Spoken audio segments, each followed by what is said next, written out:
Hello everyone, कैसे हैं आप लोग। आई होप आप लोग अच्छे होंगे। आपकी तैयारी बहुत अच्छी चल रही होगी। उसी कड़ी में शुरुआत करेंगे करंट अफेयर, जो कि मैंने सीरीज शुरू किया है 10 मिनट में। आपको लगभग लगभग 10 से 12 न्यूज को कवर करेंगे हम लोग, और ज्यादा समय न लेते हुए 10 मिनट में पूरे दिन का आपको करंट अफेयर मिल जाएगा। आज 29 मार्च का दिन है। सुबह 6 बजे आपको डेली ये करंट अफेयर मिल जाया करेगा एसएससी सेवा पे। जो लोग चैनल पे नए हैं, चैनल को सब्सक्राइब कर लीजिएगा। 1 घंटे 1.5 घंटे की जो भीड़ भाड़ में आप लगे रहते थे, उस चीज को मैंने कम करके और क्रिप्स वे में करने की कोशिश की है। चलिए ज्यादा समय न लेते हुए शुरू करते हैं भाई 29 मार्च का करंट अफेयर, जो कि सुबह 6 बजे आपको इस चैनल पर मिल जाएगा। देखिए, बहुत अच्छी न्यूज है। जापानीज मैथमेटिशियन, जापान के मैथमेटिशियन है भाई मसाकी कासीवारा, मसाकी कासीवारा, जिन्हें अल्जेब्रा में एबेल प्राइज मिला है। क्या मिला है भाई? Abel prize. एबेल प्राइज क्या होता है? एबेल प्राइज नोबेल के बराबर माना जाता है। किसमें भाई? मैथमेटिक्स में। मैथमेटिक्स में ये प्राइज होता है, मैथमेटिक्स में ये प्राइज होता है, नोबेल के बराबर माना जाता है। आपको मैंने पहले ही बता दिया था कि नोबेल में मैथमेटिक्स प्राइज नहीं दिया जाता, मतलब नोबेल में मैथमेटिक्स से रिलेटेड कोई भी प्राइज नहीं होता। वो एबेल प्राइज ही है जिसको कि नोबेल माना जाता है मैथमेटिक्स में। ठीक है, ठीक है। मैथमेटिक्स में नोबेल अगर देखा जाए तो किन किन क्षेत्रों में दिया जाता है, मैं उसको उसकी बात कर लेता हूं। तो पहले याद कर लीजिएगा, नोबेल इकोनॉमिक्स में दिया जाता है। किस में दिया जाता है प्यारे बच्चे? इकोनॉमिक्स में। ठीक है, इकोनॉमिक्स में दिया जाता है। उसके बाद अगर मैं बात करूं तो दूसरा जो है किस में है भाई? तो फिजिक्स में है। ठीक है, फिजिक्स में है। 6 क्षेत्र में दिया जाता है, 6 क्षेत्र में। तीसरा अगर मैं बात करूं फिजिक्स के अलावा, तो केमिस्ट्री है, केमिस्ट्री है।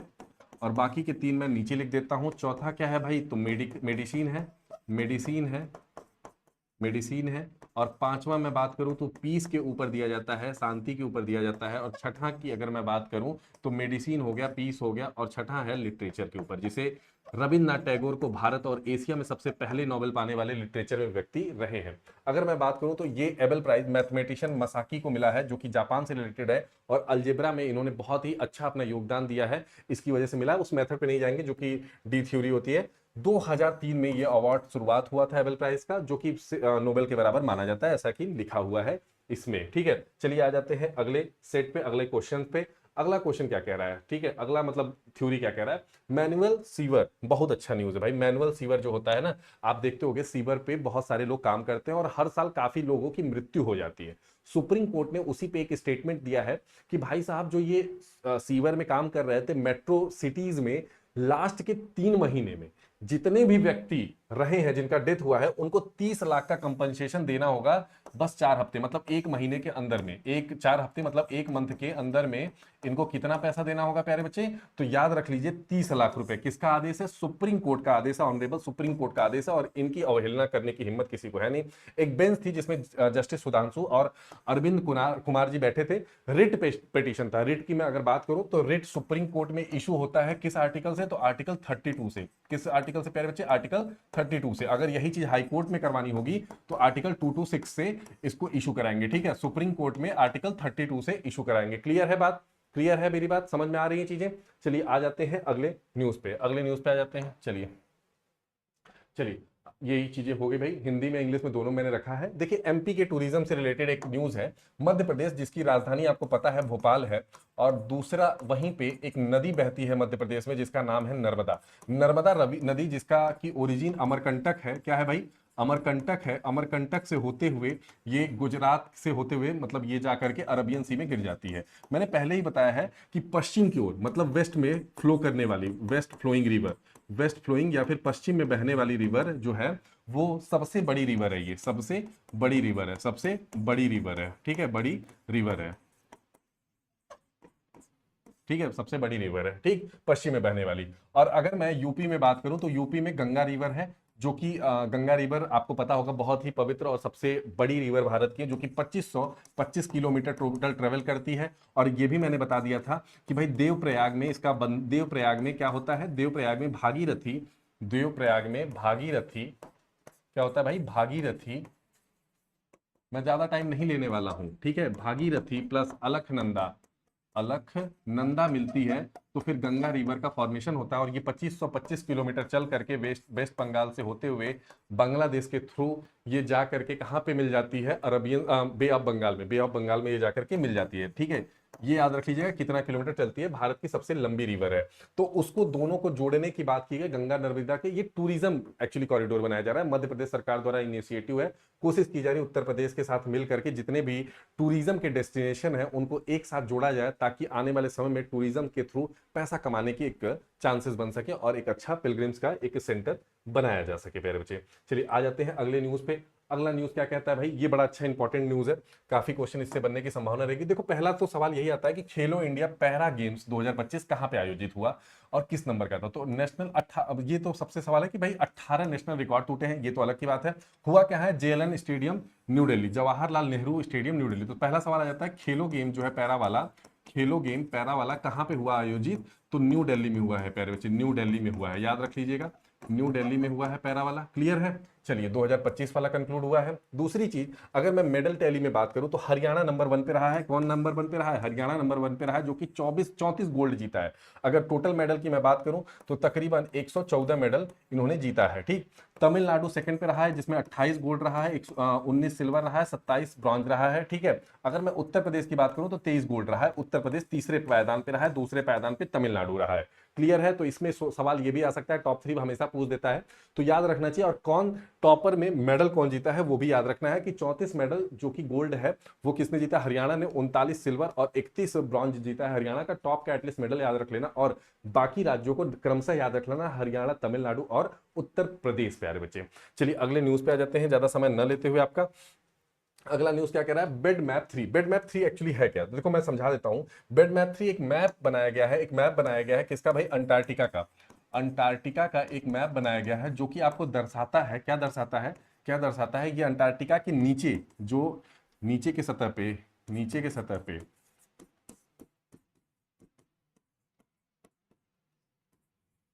नीचे के सतह पे जो आइस है वो मेल्ट कर रही है, उसके मैप को दिखाया है कि भाई किस तरह से कितना मेल्ट कर रहा है। जो ये पिक्चराइजेशन में आप देख पा रहे होंगे अलग अलग तरीके से, ब्लू कलर, ग्रीन कलर, ये कहीं ना कहीं एक लेवल है कि कितना नीचे अंटार्कटिका का आइस जो कि मेल्ट कर रहा है। वो आने वाले समय में विश्व के लिए एक बहुत बड़ा खतरा बन सकता है, पानी करके, पानी को दृष्टिकोण, पानी के हिसाब से देखा जाए तो।